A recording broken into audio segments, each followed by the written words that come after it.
Why on earth are we talking about the Qatar World Cup today, Paul? Because the Norwegian FA have brought it up as a point of debate at the 73rd FIFA Annual Congress, which is taking place. It's one day. It's taking place right now in Kigali in Rwanda. Gianni Infantino has also been elected for a third successive term, which takes him through to 2027.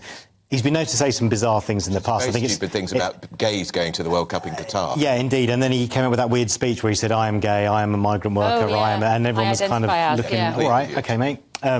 This morning he said something that's a little bit odd, it has to be said. So he opened the Congress and he started by saying he basically used the way Rwanda recovered from the genocide in 1994 as inspiration for him running for FIFA President in 2016 and his current cycle. And so he basically said he went to this football tournament before 2016 in Rwanda and an unnamed official said to him, "We really love you, but we're not going to support you."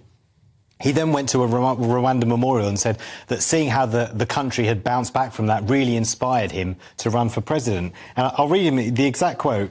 He said, I said, who I am to give up, what this country has suffered and how this country came back up is inspiring for the entire world. So I certainly couldn't give up because someone was telling me something, he added. I stayed, I attended the match, I continued to campaign and I was elected FIFA president. So he creates a genocide of millions of people with his stupid campaign to run a football organisation. Yeah.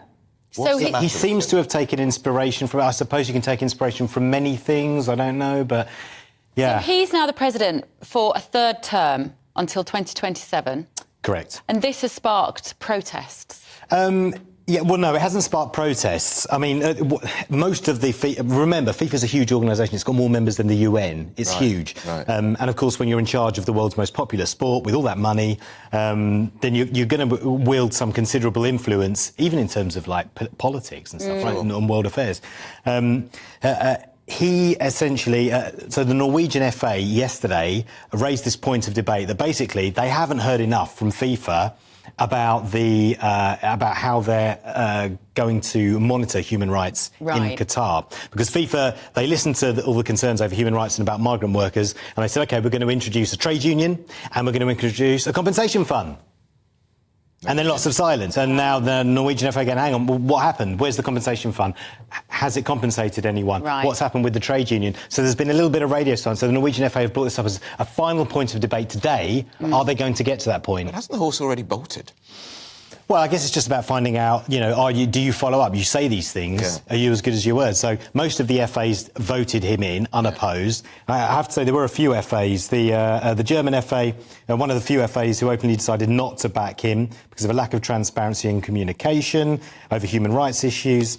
There was no applause from the Danish, the Swedish and the Norwegian FA as well. What about us? And then he made a speech. I haven't heard anything to the contrary, so I can only assume that we voted for it.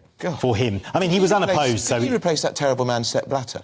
He did, yeah. Gosh, you wouldn't have thought he could have got any worse. This bloke sounds as bad. So, yeah. Funny, isn't it, how these really corrupt and inappropriate men manage to keep these positions of power for so long? Yeah. I mean, listen, there's no proof that he's corrupt. He's not here to defend himself. But you know what I mean? It's all a bit whiffy, isn't it? He's a bit mad. Yeah, it's a bit, and actually, it's widely reported that he wants to continue to 2031, which would outstrip his 12-year limit. Oh, his president for life. Yeah, a kind of thing. Yeah, to 2031. I'm sure he's not modelling himself on Fidel Castro. Yeah, he needs. Yeah. And the next World Cup, 2026, is it? America. USA, Mexico. Canada. Is it across the three countries? Sorry, what did I say? America, USA. I mean, USA, Mexico and Canada. You're quite right. Across the three countries, 2 are going to be held in Canadian cities, 3 in Mexico, and then the rest of the cities are going to be across the US. There's going to be almost twice as many games. There's going to be 48 teams instead of 32. Wow. It is going to be absolutely enormous. Right.